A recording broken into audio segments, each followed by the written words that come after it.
Bonsoir, bonsoir tout le monde. J'espère que vous allez bien. Quelle joie d'être ensemble. On est un peuple privilégié. Aujourd'hui, j'étais en train de lire dans Jean chapitre 17. Et c'est là où le Seigneur était dans le jardin. Et il prie pour ses disciples. Et c'est incroyable parce que tu vois, il prie pour nous. Et en Jean 17, verset 17, il dit « Sanctifiez-le par ta vérité, car ta parole est la vérité. » On a un privilège pour entendre ce qu'on entend. Cette parole qui est la vérité qui vient en nos cœurs. Mais notre responsabilité, c'est d'être ouvert. C'est quand la parole est déclarée, on est là, on dit « Seigneur, parle. » Je sais, souvent on passe dans la journée, peut-être on fait face à beaucoup de choses, mais quand on vient ici, allons mettre les choses à côté. Allons ouvrir notre cœur. Allons dire, Seigneur, parle, je suis là. La parole du Seigneur, ça fait du bien à notre cœur. Donc allons être debout, allons placer ce moment devant le Seigneur, allons le louer, l'adorer pour tout ce qu'il a fait. Il est digne de notre louange, n'est-ce pas? Il est digne d'être loué. Seigneur, merci. Merci, Seigneur, pour ce moment. Merci, Seigneur, pour ta parole qui est la vérité. Seigneur, quand on vient devant toi cet après-midi, Seigneur, nous voulons ouvrir nos cœurs. Parle, Seigneur, nos cœurs. Parle en nous, Seigneur. Tu as fait tellement de choses pour nous, Seigneur. Tu es tellement fidèle. Nous voulons élever ton nom, Seigneur, car tu es grand, tu es digne. Alléluia. Alléluia, Seigneur. Te louons, Jésus.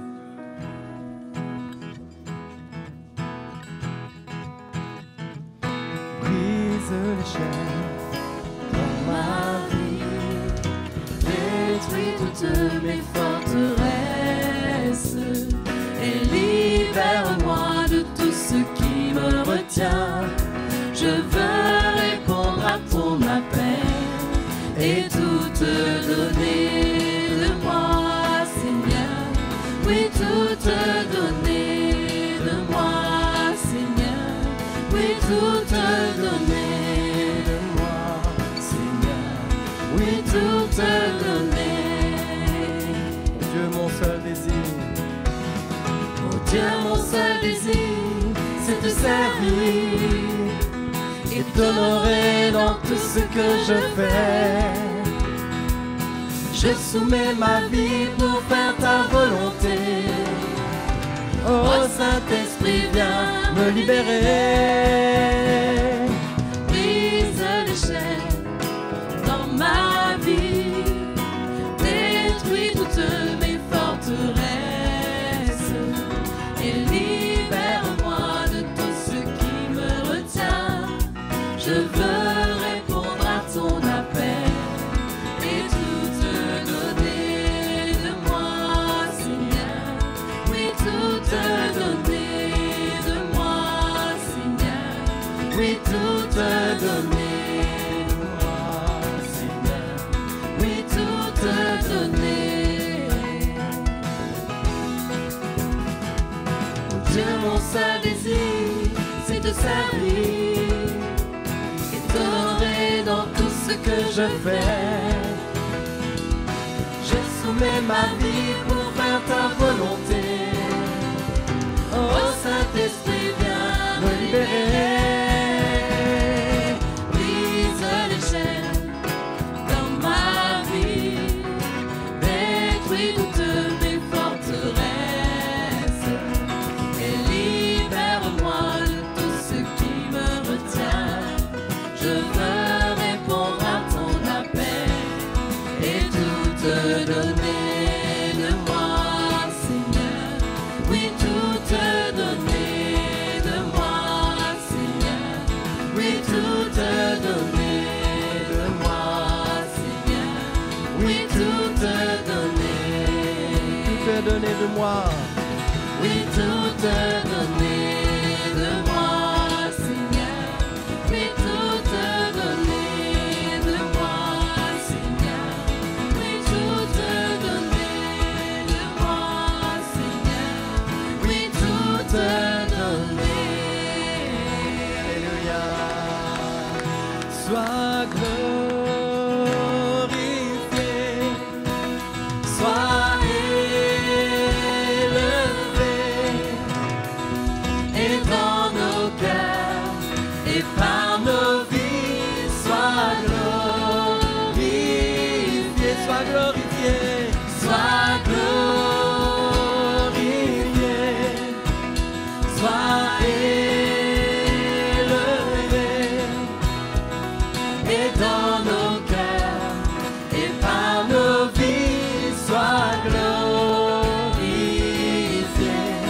oh Dieu puissant.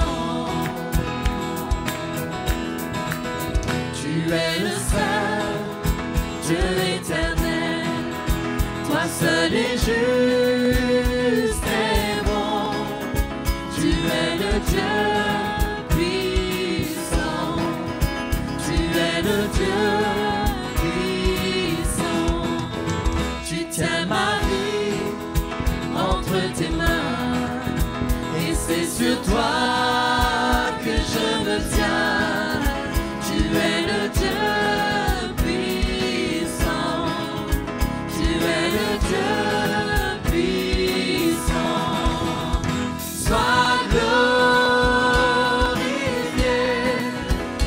sois élevé, et dans nos cœurs et par nos vies, sois glorifié, oh Dieu puissant.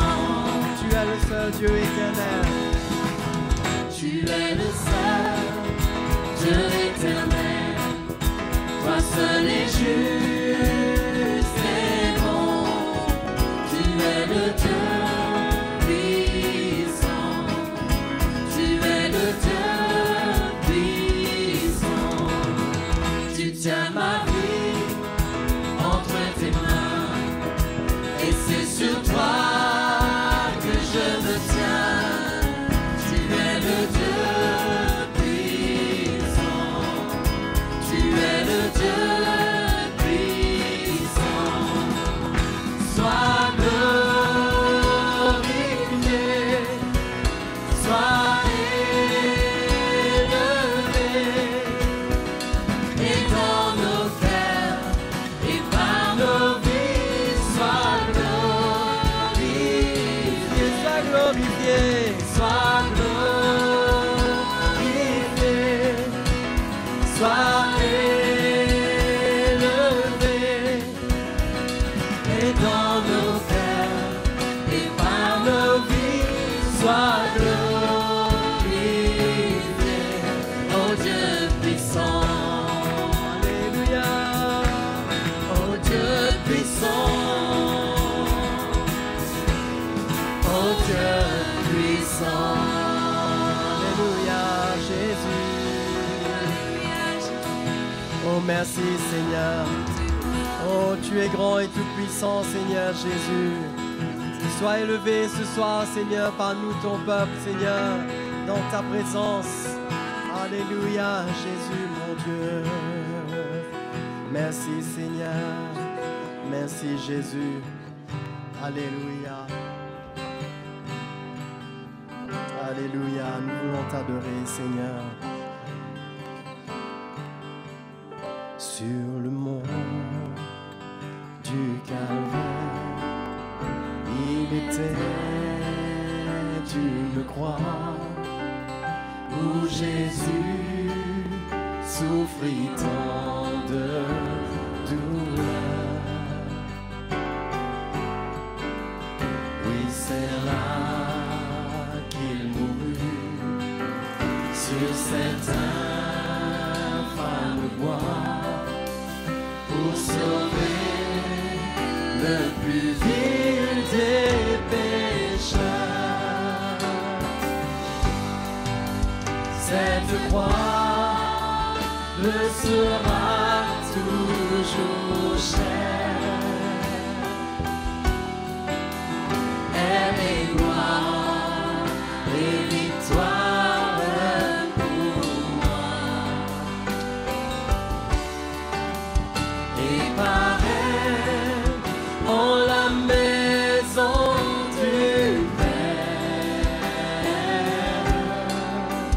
la couronne est offerte à ma foi. Ma puissance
éternel dans la maison du Père. La couronne est ouverte à ma foi. Alléluia, Seigneur. Jésus, nous t'adorons, Seigneur, oh notre Dieu. Nous t'adorons, notre roi. Merci, Seigneur. Merci, Jésus. Merci, mon Dieu. Merci, notre Seigneur. Tu es grand et tout-puissant, Seigneur. Alléluia. Alléluia. Pour tout ce que tu es, reçois la gloire. Pour tout ce que tu es, je loue ton nom. Pour tout ce que tu es, j'élèverai ma voix en louange. Seigneur, je t'adore pour tout ce que tu es. Seigneur, je t'adore pour tout ce que tu es. Pour tout ce que tu es, reçois la gloire. Pour tout ce que tu es, je loue ton nom. Pour tout ce que tu es, j'élèverai ma voix en louange. Seigneur, je t'adore pour tout ce que tu es. Seigneur, je t'adore pour tout ce que tu es. Pour tout ce que tu es, reçois la gloire. Seigneur Jésus, pour tout ce que tu es, je loue ton nom. Pour tout ce que tu es, j'élèverai ma voix en louange. Seigneur, je t'adore pour tout ce que tu es. Seigneur, je t'adore pour tout ce que tu es. Pour tout ce que tu es, j'élèverai ma voix en louange. Seigneur, je t'adore pour tout ce que tu es. Seigneur, je t'adore pour tout ce que tu es. Seigneur, je t'adore pour tout ce que tu es. Alléluia, Seigneur, je t'adore, Jésus. Je t'adore, mon Seigneur, mon roi. Je t'adore, mon Dieu tout-puissant, pour tout ce que tu es, Seigneur. Tu es la vie, Seigneur Jésus. Tu es ma force, Seigneur. Alléluia. Alléluia. Oh Jésus. Alléluia, merci Seigneur. Tu es grand. Tu es grand, tu es au milieu de nous. Tu es le Seigneur. Tu règnes dans nos vies.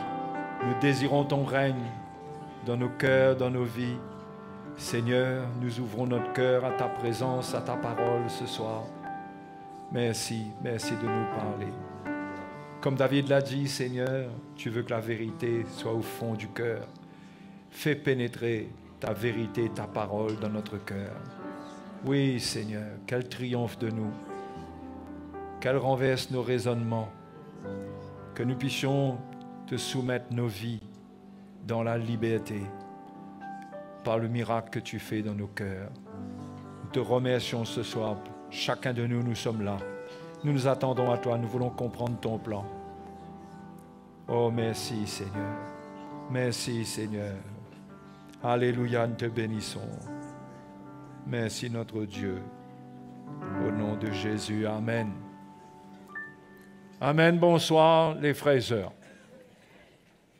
Eh bien, je vois que d'une manière générale, vous êtes des gens bien élevés. Vous avez répondu à mon invitation.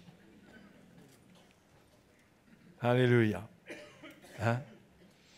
Donc, mais c'est bon, non pas pour moi, parce que j'avais à cœur de continuer à vous parler.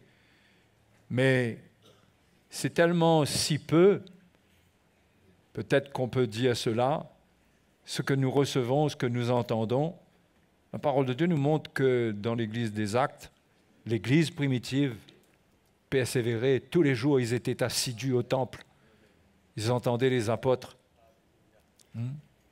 Alors, bien sûr, ils étaient 12, donc ils pouvaient faire un gros boulot. Et c'est sûr qu'on a besoin d'entendre la parole de Dieu sans cesse. C'est pourquoi j'ai vraiment eu à cœur, spontanément, dimanche matin, de vous inviter pour que nous puissions de plus en plus comprendre c'est quoi le plan de Dieu pour notre vie.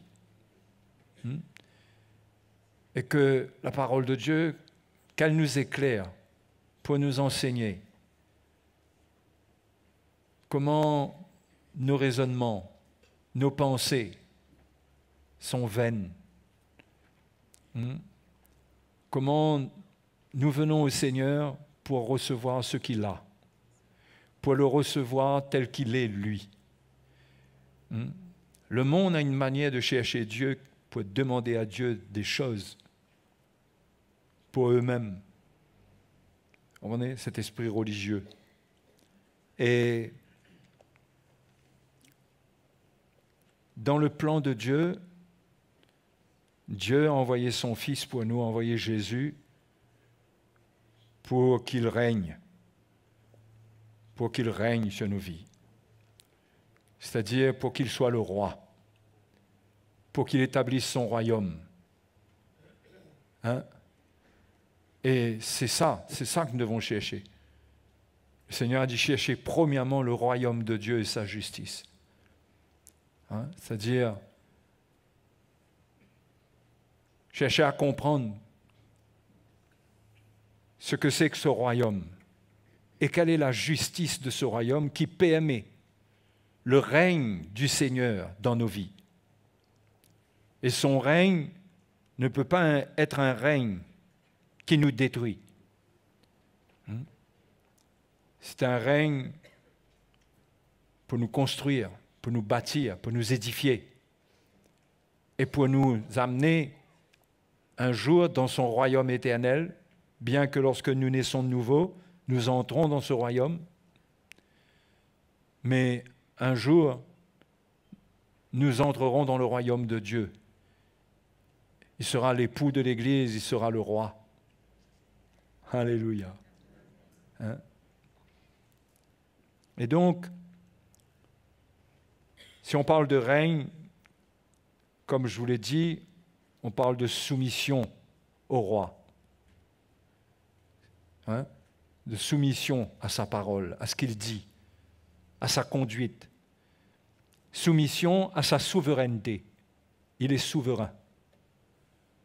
C'est pourquoi Jean dit que si nous prions selon sa volonté, nous avons l'assurance que nous recevrons ce que nous avons demandé. Quand nous prions selon sa volonté. Parce que tout doit se faire selon la volonté de Dieu et non pas selon nos désirs charnels, nos caprices. Et nous voyons que lorsqu'il est venu en Israël, le peuple d'Israël ne comprenait pas. Il ne comprenait pas, il n'avait pas de lumière de ce que Jésus était. Certains avaient foi dans le Seigneur, comprenaient qu'il était le Messie. Il fallait une révélation, même Pierre, quand il a dit « Tu es le Christ, le Fils du Dieu vivant », Jésus lui a dit « Mais c'est le Père qui t'a donné cette révélation-là. Ça ne vient pas de toi. Hein? Donc, tous ceux à qui le Père leur révélait qui était Jésus, ben, ils avaient la lumière, ils avaient la foi et ils bénéficiaient de ce que le Seigneur pouvait faire pour eux. Et les autres en étaient privés. Et la Bible nous donne un exemple dans Jean chapitre 6, après que Jésus ait fait le miracle de la multiplication des pains. Le verset 14 nous parle de la réaction des gens. Des gens. Donc dans Jean chapitre 6, verset 14, ces gens, ayant vu le miracle que Jésus avait fait, disaient, celui-ci est vraiment le prophète qui doit venir dans le monde. Oui, il tient une conclusion par rapport à un miracle. Hein? Par rapport à un miracle que Jésus fait. Pourquoi? Parce que ça correspond à leurs besoins. Ça correspond à leurs besoins. Ils ont besoin de pain, ils ont besoin de manger, ils ont besoin de nourrir leur chair. Quand ils voient ça, ils disent, ah, ça c'est lui, ça doit être vraiment le prophète qui doit venir dans le monde. Et Jésus, sachant qu'ils allaient venir pour l'enlever, pour le faire roi, se retira de nouveau sur la montagne lui seul. Et au travers de ça, il le voulait comme roi. Finalement, ils étaient en train de décider quel roi il allait être. Quel règne ils allaient accepter de lui, ils allaient aimer de lui. Et pour eux, il y a le côté faire des miracles qui fait qu'ils désirent Jésus comme roi. Et puis la nation d'Israël pensait que le Messie allait venir, le Messie, le roi d'Israël, tout ça c'est le Fils de Dieu. Cette connaissance était au milieu du peuple de Dieu, ce qu'était le Messie, le Fils de Dieu, le roi d'Israël, il allait être le roi d'Israël. Eh bien, pour eux, ce roi allait venir pour les délivrer des Romains. Pour eux, c'était ça qu'ils voyaient. Ils voyaient en lui celui qui allait faire de grandes choses pour leur donner une vie plus facile, et ils le voyaient comme le libérateur par rapport aux Romains qui les oppressaient. Et Jésus n'était pas venu pour satisfaire ça. C'est vrai qu'il a fait des miracles, mais la plupart des miracles qu'il faisait, c'était à cause de ce qui était écrit de lui en tant que Messie. Il était venu pour accomplir ce qui était écrit dans la parole de Dieu le concernant, parce qu'il allait venir régner comme roi et accomplir ce qui avait été annoncé pour lui, qui avait été inspiré par Dieu, ce qui avait été donné aux prophètes. Il n'était pas venu pour improviser, pour se laisser aller dans les émotions, bien que, ayant participé à la nature humaine, à la chair, il avait une grande compassion, il pleurait même, mais il n'était pas venu pour se laisser aller dans les émotions avec les hommes, il était venu pour accomplir la volonté du Père. Et il était venu pour établir ce règne, pour ouvrir la porte. D'ailleurs, il a annoncé, quand il est venu depuis le départ, la venue du royaume de Dieu. Il s'est présenté au peuple d'Israël en disant que le royaume de Dieu est proche. Mais ils l'ont rejeté. Et bien sûr, tout ça, c'était dans la volonté de Dieu, parce qu'avant de régner sur eux, le Seigneur avait un plan aussi. C'était que le Père avait ce plan de donner à son Fils une épouse, qui aurait été l'Église. Donc leur rejet de Jésus a permis que nous puissions intégrer le plan de Dieu. Mais eux-mêmes, ils n'avaient pas de révélation du règne du Seigneur. Ils voulaient imposer au Seigneur ce qu'eux, ils croyaient être bon, être juste, et ils rejetaient le Seigneur dans ce que le Seigneur leur a présenté, comment le Seigneur leur a parlé. Eh bien, souvent, ils rejetaient ça. Ils luttaient avec ça. Surtout les religieux. Et c'est un peu comme nous. Nous, en tant qu'êtres humains, nous sommes des chrétiens, mais notre côté être humain, ça fait qu'on a une manière de voir Dieu, de voir Jésus. Hein? Et nous interprétons mal sa royauté, ce qu'il est, l'autorité qu'il a. Nous voyons cela comme quelque chose qui est pour nous, au point même que cela soit au détriment de la volonté de Dieu, quelque part. Ou bien de se dire, ben, c'est la volonté de Dieu, qu'il est là et qu'il va faire ce que nous, on veut. Mais ce n'est pas comme ça du tout que ça marche, et pour nous, c'est pareil. Si on parle d'un roi, de quelqu'un qui règne, on parle d'un souverain, d'un Dieu qui a une volonté souveraine. C'est lui qui décide. C'est lui qui décide. Ce n'est pas nous. Et ça, c'est la première condition pour expérimenter la puissance du règne du Seigneur. C'est être totalement prêt à se soumettre à lui, à ne pas le questionner, ou bien à ne pas remettre en question quoi que ce soit qu'il nous donne par sa parole, mais être prêt à nous soumettre, à ouvrir notre cœur, parce que ce qu'il dit, regardez ce que le psaume 33 dit. Psaume 33.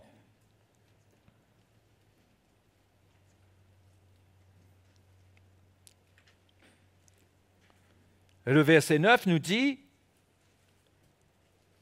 car il dit, et la chose arrive. Il ordonne et elle existe.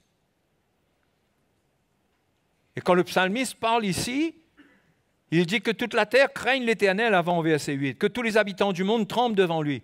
Pourquoi? Parce que quand il parle, sa parole, en tant que roi des rois, sa parole a une grande autorité.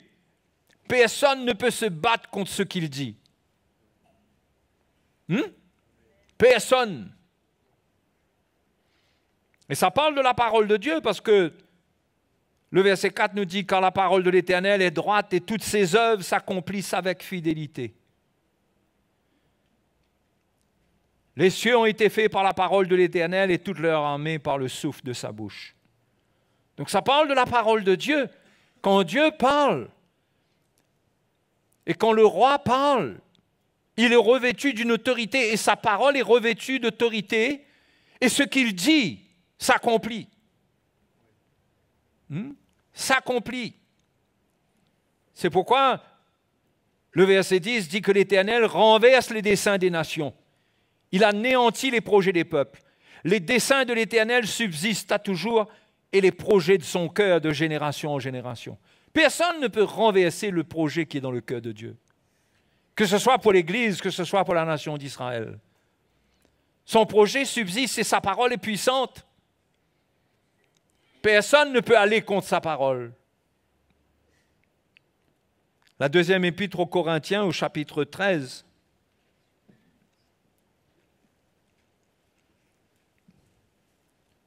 nous dit quelque chose d'intéressant.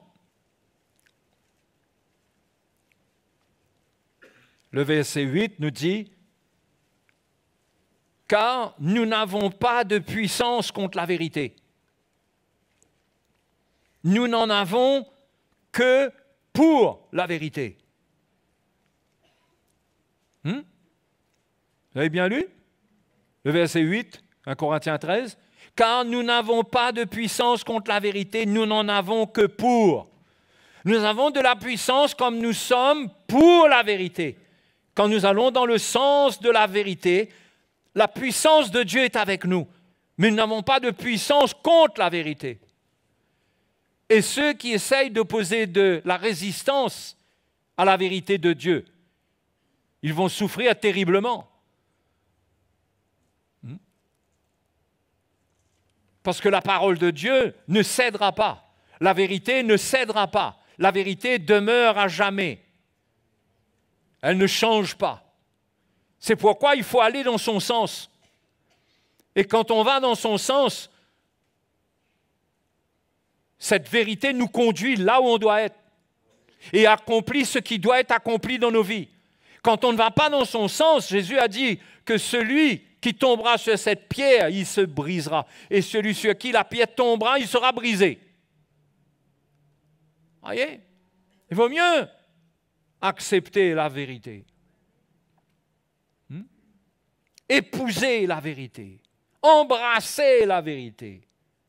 Même quand elle nous fait mal, qu'elle nous contredit, qu'elle nous dit des choses où l'on peut voir que notre vie manque de conformité à sa volonté, mais qu'on l'embrasse et qu'on embrasse le règne du Seigneur par sa vérité, parce qu'alors cette vérité nous transformera, nous changera. La vérité nous rendra libres. Alléluia. Mais d'être là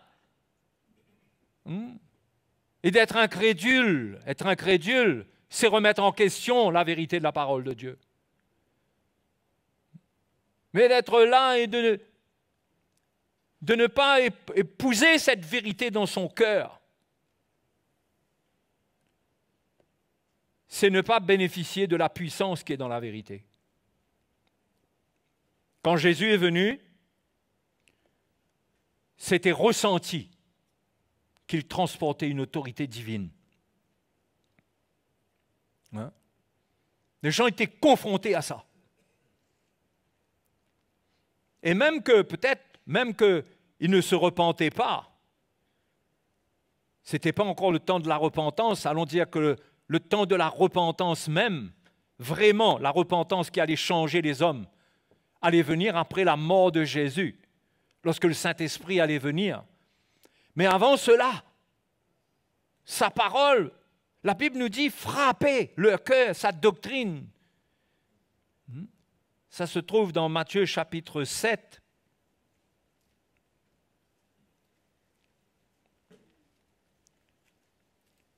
Matthieu chapitre 7.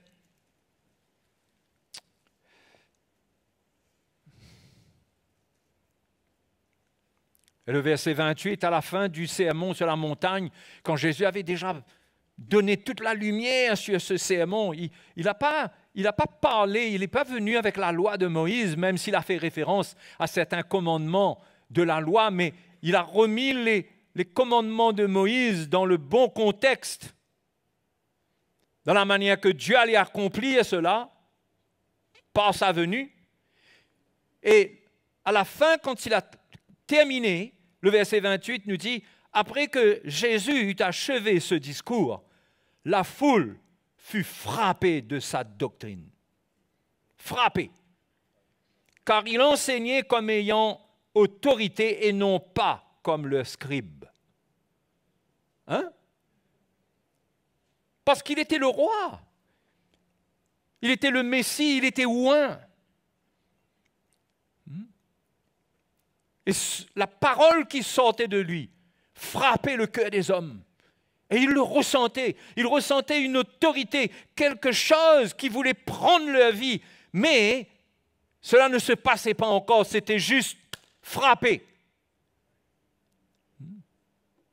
Aujourd'hui, nous ne sommes plus seulement sous le temps d'être frappés, mais d'être pénétrés par la doctrine du Seigneur. Parce que son autorité transporte. Nous qui croyons en lui. Ailleurs, dans Jean chapitre 7, verset 45,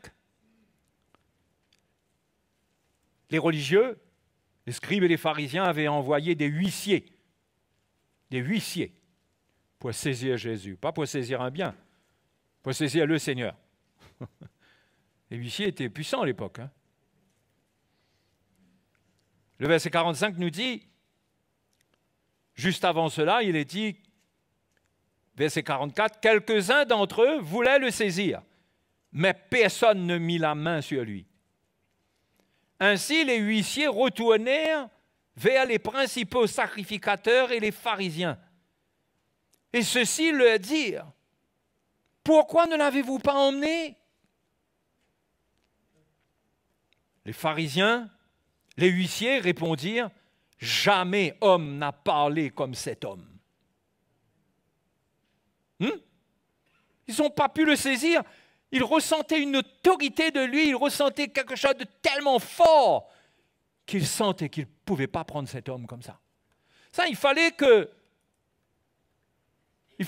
Jésus cède son autorité quelque part et accepte de mourir pour que les hommes le saisissent. Mais tant qu'il était là pour enseigner, pour parler, personne ne pouvait faire quoi que ce soit avec lui. Parce qu'il était le roi. Personne ne peut pas rien faire avec le roi. Il faut que le roi accepte qu'on le prenne, qu'il meure, parce que c'était le rôle du Messie de mourir. Mais tant que lui-même ne l'acceptait pas, personne ne pouvait rien faire avec lui. C'est la preuve qu'il était vraiment le roi, le Messie. On ne fait pas ce qu'on veut avec lui. Il règne. On ne fait pas ce qu'on veut avec lui. Et nous, les chrétiens, on ne peut pas faire ce qu'on veut au Seigneur. On ne peut pas demander au Seigneur de faire ce que l'on veut. C'est lui qui règne. Et si nous nous plaçons sous son autorité, nous ouvrirons la porte à la puissance de son règne pour que ça accomplisse dans notre vie ce que ce règne contient. Le royaume de Dieu, c'est la justice, la paix et la joie par le Saint-Esprit.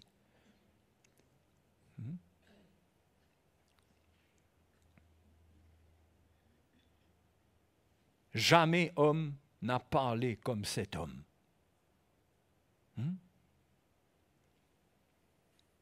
Ça, c'est l'autorité du Seigneur. C'est pourquoi quand les apôtres eux-mêmes, dans le livre des Actes, parlaient de la part du Seigneur, la Bible nous dit « personne n'osait se joindre à eux ». Parce qu'ils transportaient l'autorité du Seigneur. Jésus transportait l'autorité du Père, les apôtres transportaient l'autorité du Seigneur. Et personne n'osait se joindre à eux. Parce qu'ils étaient à part. Ils avaient une autorité spéciale. Et nous devons comprendre, si on regarde, Jésus guérissait les malades. Il guérissait les malades. Pourquoi? Parce que c'était ce que le Messie, ce que les prophètes avaient annoncé, Ésaïe avait annoncé que le Messie allait faire. C'est comme ça qu'il allait manifester son autorité. Il allait manifester son autorité sur le péché. Et les pharisiens n'ont pas compris. Quand il pardonnait le péché, ils disaient « Mais qui es-tu pour pardonner? Il n'y a que Dieu qui peut pardonner les péchés. » Mais il était en train d'accomplir ce que Ésaïe avait dit. Et il guérissait aussi les malades parce que la Bible dit que c'est par ses meurtrissures que nous sommes guéris. Donc Jésus leur montrait sur quoi est-ce qu'il était venu régner. Il était venu régner sur la puissance des ténèbres qui les gardait captifs. Il était venu les libérer de ce qui les enchaînait dans la captivité. Et eux, ils voulaient un roi, ils voulaient d'un règne, d'un Dieu qui leur accorde la libération des Romains, qui leur accorde de quoi manger. Et bien sûr que le Seigneur, il a promis même dans Matthieu chapitre 5, il dit que ce sont les païens qui recherchent le manger, le boire et le vêtement. Il dit ces choses-là, le Père Céleste sait que vous en avez besoin. Bien sûr que Dieu pourvoit. Mais Jésus a dit ces choses-là, ce sont les païens qui les recherchent. Parce que quand on est sous le règne du Seigneur et on cherche premièrement son royaume, il dit toutes choses vous seront données par-dessus. Toutes choses. C'est pourquoi la base dans la relation avec Dieu, dans la vie chrétienne, c'est la foi. C'est de croire en lui. Mais quand le peuple d'Israël croyait qu'il était le Messie, ceux qui étaient guéris, quand Jésus leur disait « ta foi t'a sauvé », Il ne faut pas croire qu'ils étaient animés ce jour-là d'une foi extraordinaire. Ils ne doutent pas, ils se concentrent sur le moment où on prie pour eux pour qu'ils ne doutent pas. Ce n'était pas ça. Ce n'était pas la foi en la guérison simplement. C'était la foi en le Messie qui était là. Et croire qu'il est le Messie est la foi suffisante pour voir le miracle qui est dedans. C'est pour cela que nous devons croire dans le Seigneur, nous devons le connaître pour ce qu'il est et accepter son autorité, accepter son règne et vouloir vivre selon sa volonté. Parce que c'est là que nous allons trouver le repos pour nos âmes. Et il a dit, venez à moi, vous tous qui êtes fatigués et chargés, je vous donnerai du repos. Je suis doux et humble de cœur. Ceux qui entrent sous le règne du Seigneur, ils trouvent le repos parce qu'ils trouvent le Seigneur tel qu'il est, doux, humble de cœur. Et quand on lutte contre cela et qu'on cherche Dieu pour faire notre volonté, qu'on est avec notre volonté, on est avec nos besoins, et on est concentré sur les choses dont on estime qu'on a besoin, mais qu'on n'est pas occupé avec sa volonté. Quelque part, on n'est pas sous la puissance de son règne et son autorité. Cette autorité qui frappait le cœur des hommes autrefois ne frappe pas notre cœur parce que ça trouve de l'incrédulité. Et la Bible dit quand il y a de l'incrédulité, dans Hébreux chapitre 4, il dit que la parole qui leur fut annoncée ne leur servit de rien, car elle ne trouva pas la foi chez ceux qui l'entendirent. Ne trouva pas la foi. C'était quoi la foi? La foi, c'est qu'ils avaient besoin, dans laquelle ils avaient besoin de se tenir dans le désert. C'est que Dieu avait envoyé un libérateur. Cela venait de Dieu. Et de faire confiance à Dieu et de le suivre, quelles que soient les circonstances. Mais eux, ils étaient avec leurs besoins, avec leur chair. Donc, quand Dieu faisait des choses qui étaient contraires à ce qu'eux, ils voulaient, ils se rebellaient. Et c'est comme ça qu'ils ne se tenaient pas dans la foi. Et nous, aujourd'hui, nous devons avoir cette foi en Jésus, qui est notre Sauveur, mais qui est le Seigneur, le propriétaire de toutes choses, qui règne, il est souverain. C'est lui qui décide. C'est à lui qu'on dit, Seigneur, est-ce que tu veux? Est-ce que c'est ton plan? Que je fasse ça, que je fasse ça? Pour toute notre vie, de questionner le Seigneur, afin de s'assurer que ce dans quoi on rentre, c'est la volonté de Dieu. Et que nous sommes encore sous son règne parce que nous faisons sa volonté et nous ne sommes pas là en train de nous attendre à ce que Dieu fasse quelques petites interventions pour nous. Mais Dieu, il peut faire de grandes interventions pour nous, pas des petites. Mais ce qu'il fait ne correspond pas toujours à ce qu'on lui demande. Quand Jésus est venu, personne n'aurait dit qu'il allait mourir sur la croix. Les Juifs, eux-mêmes, ils l'ont crucifié, pour vous dire. Mais nous-mêmes devons comprendre le règne du Seigneur. Son règne. Autrefois, ce règne confronté. Aujourd'hui, ça confronte certainement notre chair, mais quand nous ouvrons notre cœur, le Saint-Esprit est en nous, est avec nous, pour accueillir ce règne. Et Paul dit, là où est l'Esprit du Seigneur, là est la liberté. On accueille le règne du Seigneur par le Saint-Esprit. Et si on le fait, on va bénéficier de la puissance de Dieu. Si on accepte la vérité. La question n'est pas de savoir si nous sommes capables, en premier lieu, de vivre la vérité, mais de lui obéir, c'est-à-dire d'être d'accord avec elle, de dire Amen dans la vérité. Parce que d'être capable de vivre, la grâce de Dieu sera avec nous. Mais si opposé, c'est de l'orgueil, Dieu résistera aux orgueilleux et ne leur fera point grâce.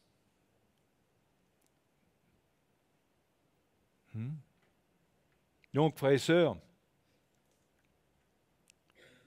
je veux vous encourager à ouvrir votre cœur au règne du Seigneur. Seigneur, règne sur ma vie. Règne dans ma vie, règne dans mon cœur. Sois mon libérateur. Tu es celui qui a été oint. C'est vrai, il est le Messie pour Israël, mais il est oint pour nous aussi. Son onction brise le joug. Il peut nous rendre libres. Il peut enlever les fardeaux sur notre vie. Il peut nous faire connaître la paix et la joie par le Saint-Esprit. Mais attention, face à ce règne, il résiste aux orgueilleux. Il résiste aux orgueilleux. Si nous, les chrétiens, nous sommes orgueilleux, il nous résistera. Ce n'est pas parce qu'on est chrétien qu'on doit se comporter comme des enfants capricieux, orgueilleux, et que nous sommes les enfants de Dieu et que de toute façon, Dieu va agir d'une manière ou d'une autre. Ouais.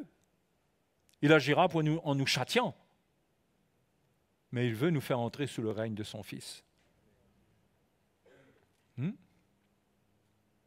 Alléluia.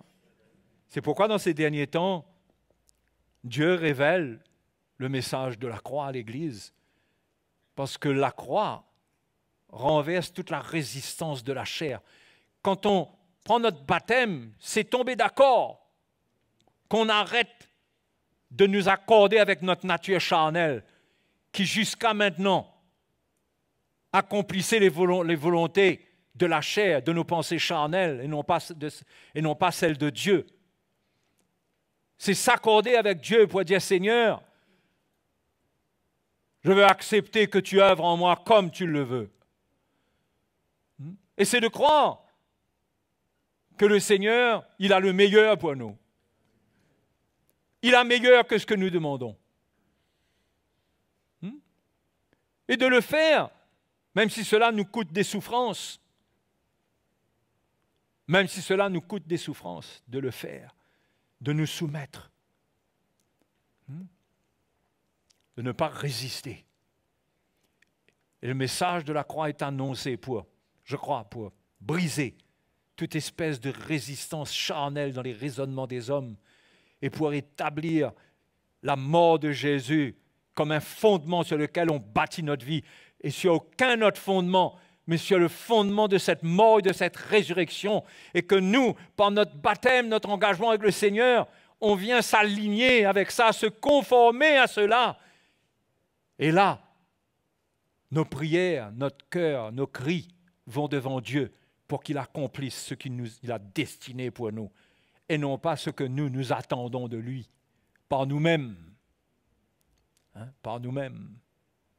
Le temps est venu, mes frères et sœurs, la priorité n'est plus à l'expression de notre souffrance personnelle, dans nos prières. Bien sûr, on se décharge de nos soucis et tout, mais la priorité, c'est d'avoir un cri devant Dieu pour voir son règne dans nos vies. Et c'est pourquoi le Seigneur a envoyé son Esprit.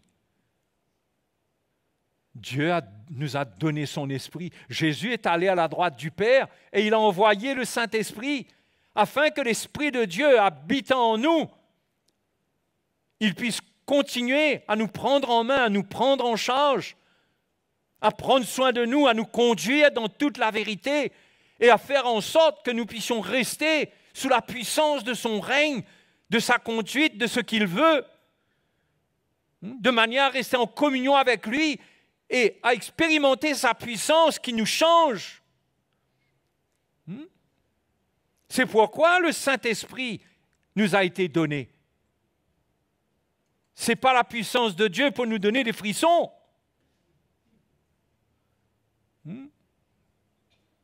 C'est Dieu au milieu de nous qui vient faire connaître Jésus et qui vient nous aider à nous aligner avec sa volonté, son règne, ce qu'il veut. Alléluia. C'est pourquoi quand Jésus est venu, par sa mort, il a aboli la loi dans ses prescriptions.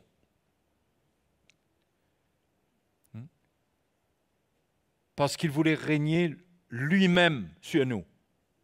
Lui-même directement par le Saint-Esprit, mais directement. Pas au travers de loi. Vous faites la différence? Pas au travers de loi. Parce qu'on peut pratiquer des lois, mais sans être en communion avec celui qui a donné ces lois.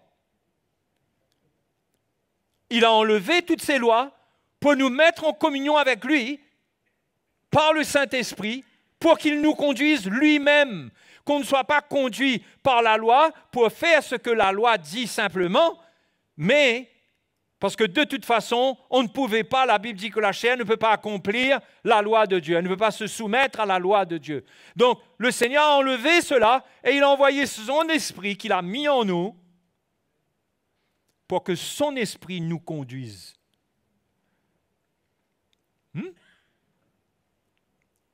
C'est pourquoi nous, l'Église, les chrétiens, nous ne sommes pas appelés à vivre sous la loi. Ce ne sont pas des lois qui dictent notre conduite et notre vie. Mais pourtant, nous accomplissons la loi, parce que la loi a été donnée. Je crois que la loi a été donnée pour être comme un garde-fou par rapport au péché, pour que le péché ne nous séduise pas, parce que dans la liberté, le péché peut nous séduire. Quand on dit qu'il n'y a pas de loi, le péché peut nous séduire, peut nous pousser à faire n'importe quoi. Mais la loi est venue et nous a bien montré, tu ne commettras point d'adultère. Tu ne déroberas point. Donc on ne peut pas être séduit par nos propres pensées pour croire que maintenant, la loi a été abolie, maintenant nous pouvons faire n'importe quoi. Non, la loi nous rappelle le standing moral de Dieu, sa sainteté et sa justice.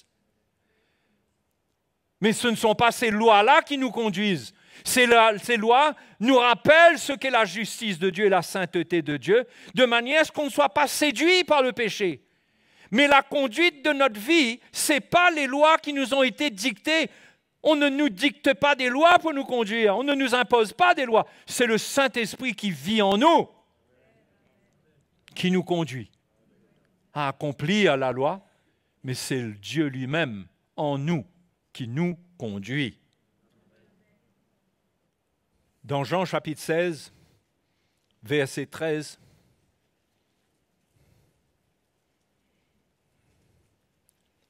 verset 12, Jean 16, 12, Jésus dit à ses disciples, « J'ai encore beaucoup de choses à vous dire, mais vous ne pouvez pas les porter maintenant. » Ah! Hein? Il y a des choses qui n'ont pas été dites aux disciples parce qu'ils ne pouvaient pas les porter à l'époque. Ce n'est pas le temps pour eux d'entendre certaines choses. Mais Jésus dit, quand le Consolateur sera venu, l'Esprit de vérité, il vous conduira dans toute la vérité, car il ne parlera pas de lui-même, mais il dira tout ce qu'il aura entendu, et il vous annoncera les choses à venir. Il me glorifiera parce qu'il prendra de ce qui est à moi et vous l'annoncera. Hein? Si vous joignez à ça ce que Paul dit dans 1 Corinthiens chapitre 2,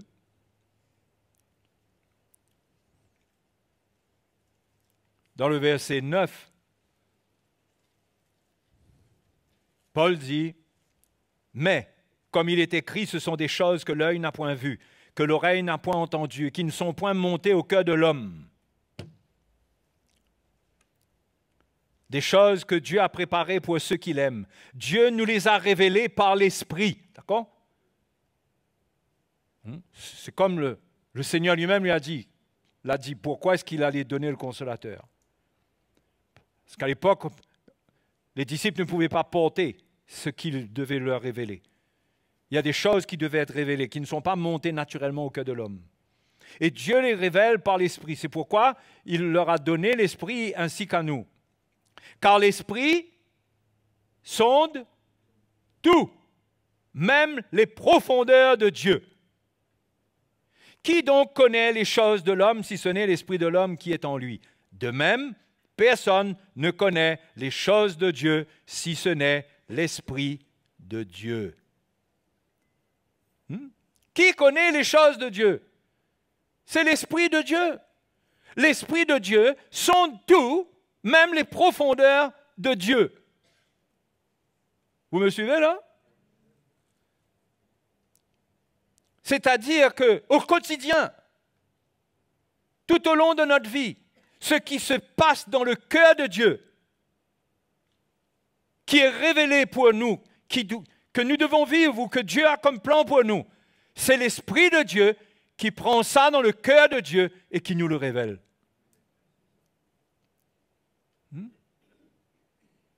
C'est extraordinaire, la présence du Saint-Esprit, le ministère du Saint-Esprit en nous. Il ne parlera pas de lui-même, mais il dira tout ce qu'il aura entendu. Donc, c'est comme si que le Saint-Esprit entend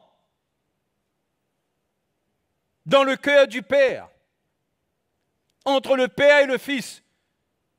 Il entend et il communique ce qu'il entend.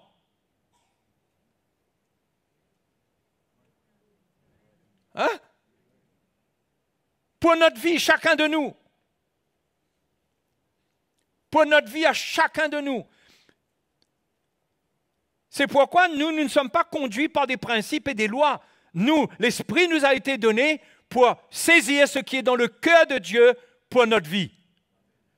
Ce que l'Esprit entend, il nous le communique. Hein? Ça peut être des directives pour notre vie. Ça peut être la mesure de révélation de la parole de Dieu qui est pour nous dans une étape, parce qu'on ne peut pas forcer la révélation. Il faut que ce soit l'Esprit qui révèle. On peut essayer de comprendre, mais on ne peut pas comprendre plus réellement que l'Esprit même nous révèle. C'est pourquoi chaque chrétien doit s'attendre à recevoir de l'Esprit. C'est là que je viens vous dire qu'il n'y a pas de place là-dedans pour du mysticisme. Pour que quelqu'un, il vient avec une nouvelle révélation en termes de doctrine. Non. Non, non. Le standing moral de Dieu, la sainteté, la justice, nous a été révélé par la loi. Personne ne peut pas venir établir quelque chose qui permet le péché, qui permet des choses que Dieu ne permet pas.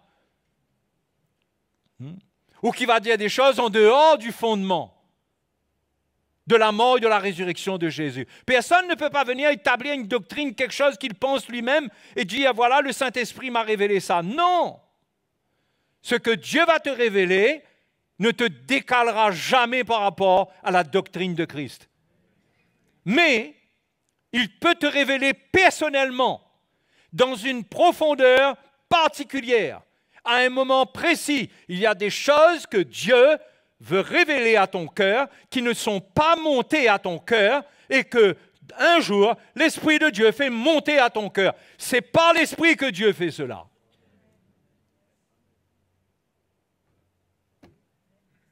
C'est pourquoi nous venons aux réunions dans quelle attitude? Nous lisons la Bible dans quelle attitude? Attendons-nous à ce que le Seigneur nous révèle sa parole, nous révèle sa volonté, parle à nos cœurs. Il veut nous parler. Le Saint-Esprit, c'est son ministère. Il veut dire des choses qu'il entend et il veut prendre de ce qui est à Jésus et nous le donner. C'est-à-dire qu'il veut nous faire vivre dans son règne. Tout ce qu'il a prévu pour nous, qui est à nous, il veut nous le communiquer. C'est à nous de vouloir ces choses. Et de ne pas être en train de chercher tous les petits à côté de la vie.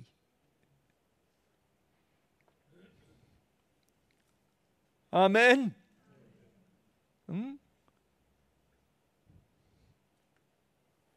C'est comme cela que nous serons sous le règne du Seigneur. Et il y a des choses qu'il va faire, c'est lui qui les fera. C'est pourquoi Paul dit, Dieu est fidèle, Dieu le fera. Il vous sanctifiera lui-même. Hein? Il le fera. L'être tout entier, corps, âme et esprit. Il le fera. Vous serez totalement libre. Pourquoi? Parce que sous son règne, il peut faire tout ce qu'il veut, et tout ce qu'il veut a été révélé par sa mort sur la croix. Il est venu pour délivrer l'homme de sa nature du péché, de sa chair. Il est venu pour libérer l'homme de cela. Et c'est sa volonté, il est animé de cela. Quand il ressuscite avec cette victoire sur les ténèbres, sur le monde, sur le péché. Et il porte cela en lui, pour nous. Et il veut régner. Et c'est avec cela qu'il veut régner. Il veut régner avec ce triomphe de la croix. Il veut faire exécuter ce triomphe de la croix dans nos vies et nous rendre libres de ce qui nous emprisonne, de ce qui nous entraîne encore vers les choses impures, vers le monde. Il veut nous rendre libres. Paul dit, lui-même le fera. Mais il faut être dessous. Hein? Il ne disait pas ça pour les rebelles. Il ne disait pas cela pour les incrédules, c'est-à-dire ceux qui remettent en question la parole de Dieu. Pas simplement ceux qui doutent un peu ou quoi, mais ceux qui remettent en question la parole de Dieu. Ce n'était pas pour eux. Mais mes frères et sœurs, si vous vous reconnaissez comme un concitoyen du royaume des cieux, comme un enfant de Dieu, il faut vous mettre sous l'autorité de son règne pour que ce qu'il a accompli à la croix, ce que Ésaïe 53 a dit concernant le péché, la maladie et toutes les choses, pour que tout cela vienne avec puissance dans nos vies. Il nous faut aligner notre vie avec son règne par rapport à sa parole, ce qu'il a accompli, parce qu'il ne va pas régner avec autre chose que ce qu'il a accompli, parce qu'il n'a pas un règne personnel. Il règne de la part du Père. Il accomplit sa volonté. Hein? Amen.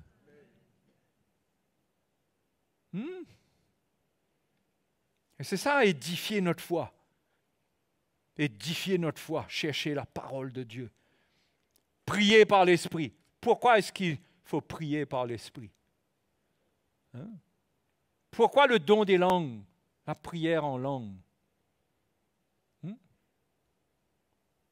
Ce n'est pas tant pour le culte public, c'est pour notre édification. Celui qui prie en langue, il s'édifie lui-même.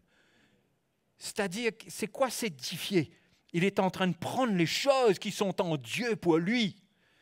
C'est en train de le construire. C'est en train de lui révéler le plan que le Seigneur a pour lui. C'est en train de le fortifier, le préparer pour accueillir tout ce que Dieu a pour lui. Donc il prie en langue.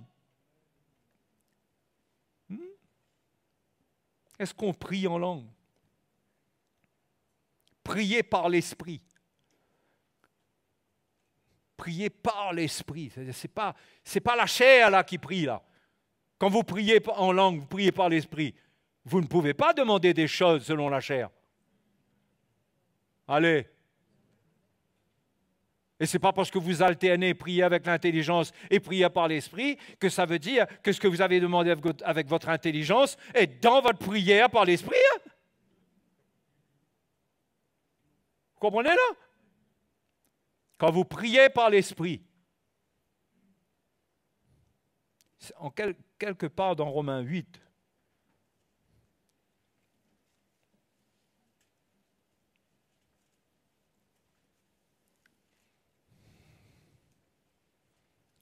verset 26. De même aussi, l'Esprit nous aide dans notre faiblesse, car nous ne savons pas ce qu'il convient de demander dans nos prières. Ben oui, avec notre intelligence, on peut demander beaucoup de choses concernant tout le monde, mais est-ce que c'est la volonté parfaite de Dieu qu'on est en train de demander? dans notre faiblesse, c'est-à-dire dans notre limitation humaine. La faiblesse, c'est la limitation humaine.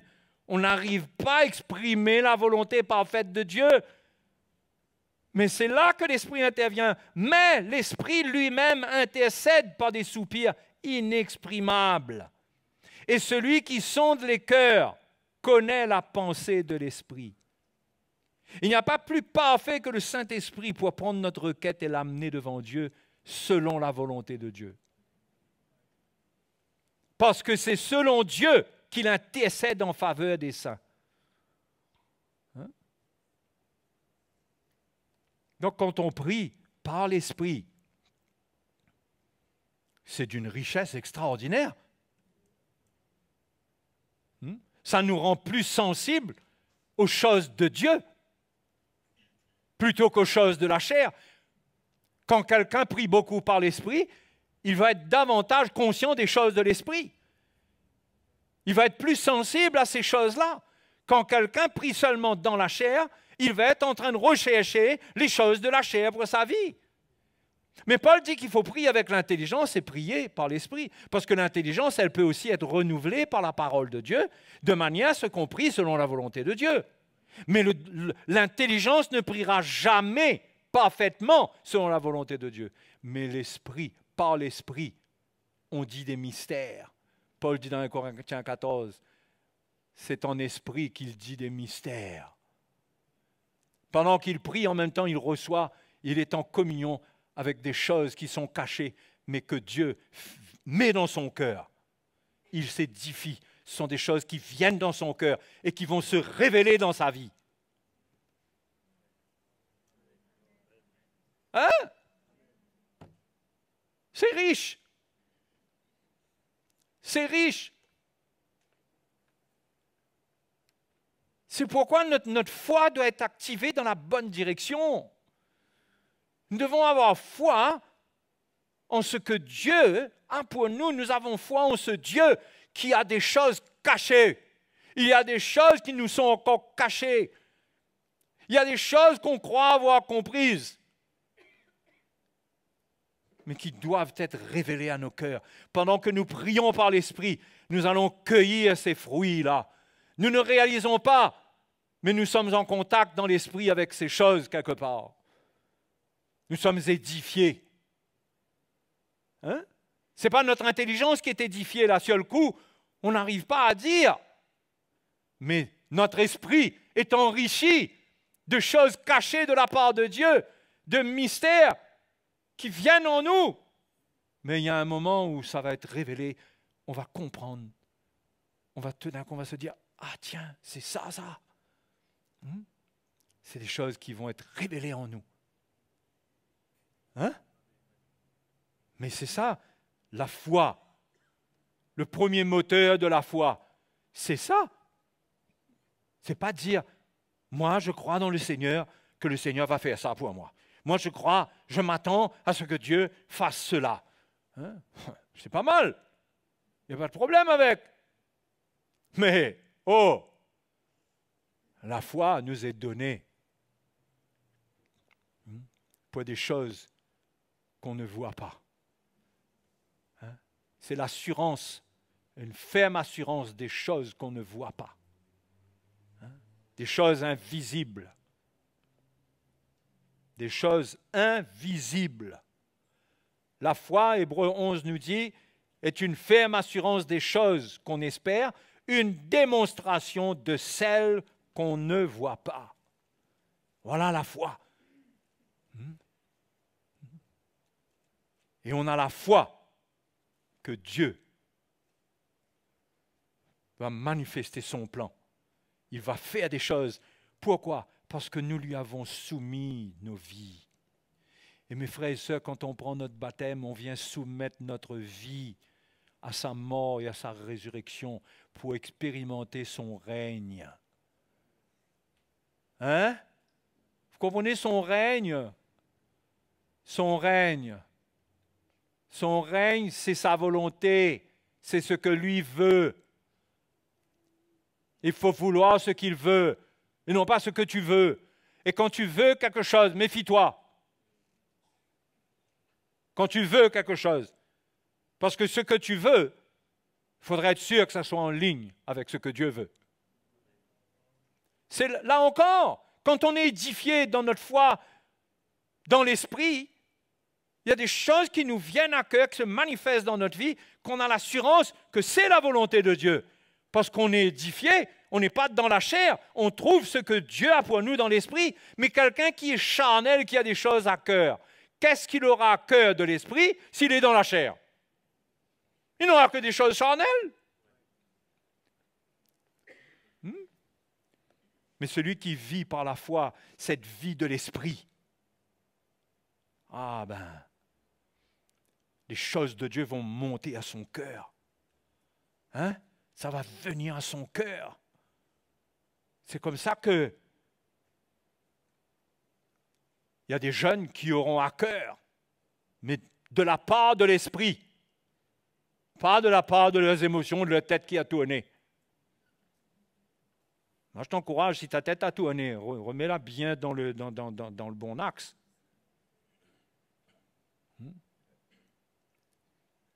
Parce que les émotions et la chair, ça nous fait ressentir des choses très fortes qu'on croit être de Dieu. Il faut s'édifier dans l'esprit pour capter dans l'esprit et que Dieu nous montre que c'est ça pour notre vie. Et là, on sait, et on continue à prier, et on sait, et Dieu confirme. Et l'Esprit de Dieu nous montre encore plus précisément et vient nous confirmer, oui, c'est ça même, mon fils.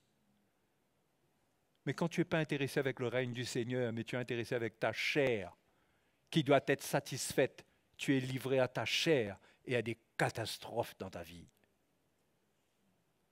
Hein? Tu vas passer ta vie à réparer les catastrophes provoquées par la chair, au lieu de s'édifier et trouver directement le plan de Dieu, confirmé par une conviction du Seigneur. Et c'est valable, je parle aux jeunes, c'est valable pour n'importe quoi, pour l'endroit où on doit aller habiter, pour le travail qu'on doit faire. Il y a des choses qui peuvent nous éloigner de Dieu totalement. Parce que ce sont des choses qui, selon la chair, correspondent à des besoins qui sont réels. Mais attention, de tomber dans le piège de répondre à quelque chose dans une dimension de la chair sans s'être assuré que c'est l'esprit qui ouvre la porte. Et la crainte de Dieu dans la vie d'un enfant de Dieu, ce n'est pas la peur de Dieu, c'est la crainte de rater le plan de Dieu, d'entrer dans n'importe quoi, de faire n'importe quoi avec sa vie et de subir les dommages après. Et quelqu'un qui est comme ça, il prie dans l'esprit, il cherche Dieu. Est-ce que tu veux, Seigneur? Est-ce que c'est ta volonté? C'est ça que tu veux? Et si Dieu lui dit non, et qu'il est sous le règne du Seigneur, eh bien, il reste tranquille, c'est tout. En faisant mourir cette affaire, qu'en plaçant sa vie sous le règne du Seigneur, il a bien compris que ça ne fait pas partie du règne de Dieu dans sa vie. Et il ne fait pas de cadeau à cette chose-là parce qu'il sait que cette chose-là ne contient pas la bénédiction, l'approbation de Dieu. Il la rejette. Et il reste sous le règne du Seigneur. Et Jésus règne sur sa vie et le Seigneur le libère, le guérit, le fait avancer, amène les pions qu'il faut dans sa vie, les gens qu'il faut, les relations qu'il faut, la femme qu'il faut, le mari qu'il faut, le travail qu'il faut, tout ce que Dieu a pour lui, pas ce qu'il désire selon la chair. Hein? Oui ou non? C'est ça la vie chrétienne. Rester sous le règne du Seigneur pour bénéficier de ce que l'autorité de Jésus transporte pour nous, parce que ce qu'il dit arrive. Lorsqu'il ordonne, la chose existe. Hein? Et on reste tranquille et on prie. Et on laisse Dieu faire les choses. Et c'est là qu'on expérimente le repos du Seigneur. Venez à moi, vous tous qui êtes fatigués et chargés, je vous donnerai du repos. Sinon, on n'est plus sous le règne de Christ, on sort de la paix, on rentre dans une vie qui nous tourmente, qui nous fatigue.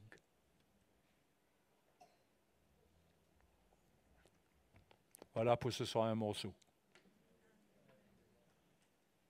Hein?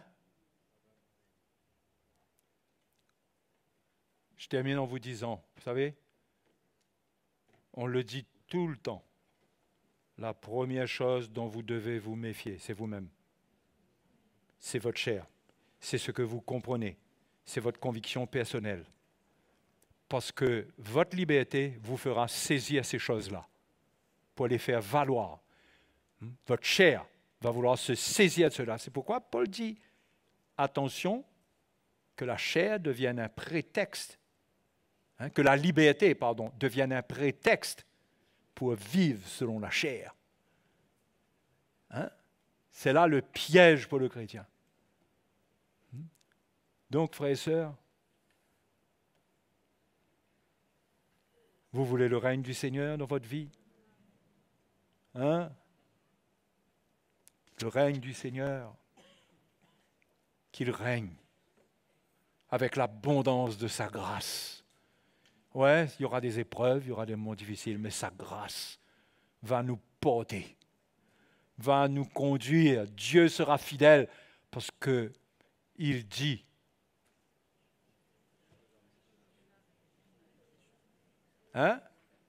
Et les choses arrivent. Ce qu'il dit arrive. Ce qu'il ordonne, il faut voir qu'est-ce que Dieu a ordonné pour votre vie. Qu'est-ce que Dieu dit? Et jouez pas avec ça. À partir de ce moment, vous êtes libre. Vous n'êtes pas sous la loi. Vous êtes libre. Quand Dieu a parlé pour votre vie, tant que c'est dans la bonne doctrine, c'est dans la bonne configuration, vous êtes dans la liberté. Et vous passez à l'action. Parce que vous avez l'assurance que ça fait partie du plan de Dieu pour votre vie sous son règne. Alléluia. OK? Alléluia. Moi, je suis heureux de vous annoncer cet évangile, ces paroles. Vous exhorter, vous encourager. Pour rester dans la volonté de Dieu sous la main du Seigneur. Que le Seigneur vous encourage. Probablement jeudi, probablement on va continuer, ou bien ce sera autre chose. Mais venez sous l'Évangile. L'Évangile est un des moyens de Dieu pour prendre les choses d'en haut et les transmettre à notre cœur. Vous comprenez? Donc, je vous encourage à persévérer dans la communion fraternelle, au milieu des frères et sœurs, au milieu des serviteurs de Dieu, pour donner l'occasion d'entendre Dieu vous parler. Allons prier. Alléluia. Merci Seigneur. Notre Dieu est grand. Notre Dieu est grand. Il peut se révéler à nous. Il peut nous conduire. Il veut nous conduire. Il a brisé l'esclavage de notre vie. Nous ne sommes plus esclaves de personne. Quand on est rentré dans l'eau du baptême, là, on y est entré personnellement. On a donné notre vie. Il a un plan pour nous. Non? Et il est fidèle. Il prendra soin de chacun de nous ici. Il prendra soin selon son plan de ceux qui sont dociles. Ésaïe dit que ceux qui sont dociles goûteront aux meilleures productions du pays. Dieu a réservé le meilleur à ceux qui sont dociles. Allez lire toute cette parole du Seigneur, vous allez comprendre son cœur, comment il parle le Seigneur. Alléluia. Oh, gloire à son nom, gloire à Jésus. Gloire à Jésus. Jésus est vivant pour moi, pour vous, pour chacun de nous. Il est là pour nous. Ne nous laissons pas gagner par la chair, entraînés par des rêveries, par des choses trompeuses. Ne faisons pas des plans dans notre chair. Ouvrons notre cœur à son règne, dit Seigneur. Disons, Seigneur, conduis-moi. Conduis-moi, Seigneur. Conduis-moi. Prends les choses d'en haut, révèle-les à mon cœur par ton esprit. Oui, Seigneur, je veux m'attacher aux choses d'en haut. Celles qui sont là-haut. Je veux m'attacher à ces choses et non à celles qui sont sur la terre. Merci, Seigneur. Merci pour ta grâce, pour ta parole. Merci de nous révéler tes voies et de nous faire connaître même la raison même de la présence du Saint-Esprit au milieu de nous. Oh, notre Dieu. Merci, tu ne nous as pas laissés orphelins. Tu nous as donné ton esprit pour que nous ayons un repère bien clair, une voix qui sait nous parler et nous faire entendre ce que tu as pour nous. Merci, Seigneur. Sois béni ce soir. Sois béni ce soir. Alléluia. Bénissons Jésus, notre Seigneur. Bénissons Jésus, notre Seigneur. Alléluia.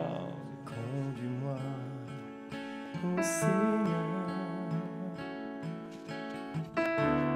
dans ta vérité.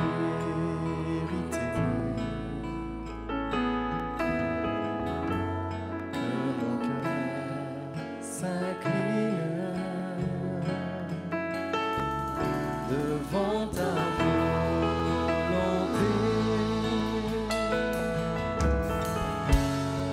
Enseigne-moi tes voies pendant qu'il est temps, pour que je contemple ta gloire et ta puissance. Inonde mon être de ta plénitude, que ma vie tout entière se soumette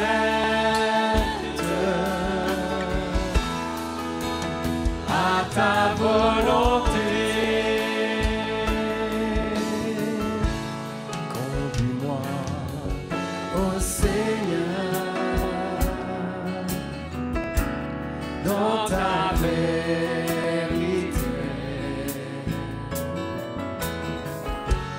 que mon cœur s'incline devant ta volonté. Enseigne-moi tes voies pendant qu'il est temps, pour que je contemple ta gloire et ta puissance. Inonde mon être de ta plénitude,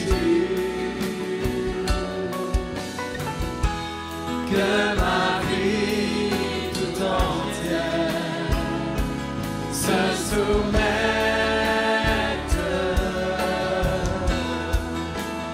à ta volonté. Inonde mon être de ta plénitude,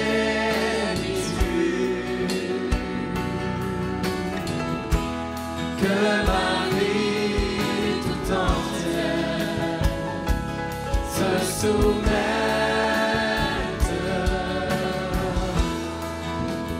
à ta volonté.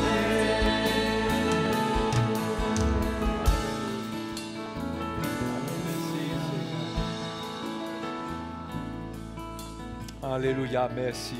Merci pour ton plan parfait. Tes voies sont parfaites, Seigneur.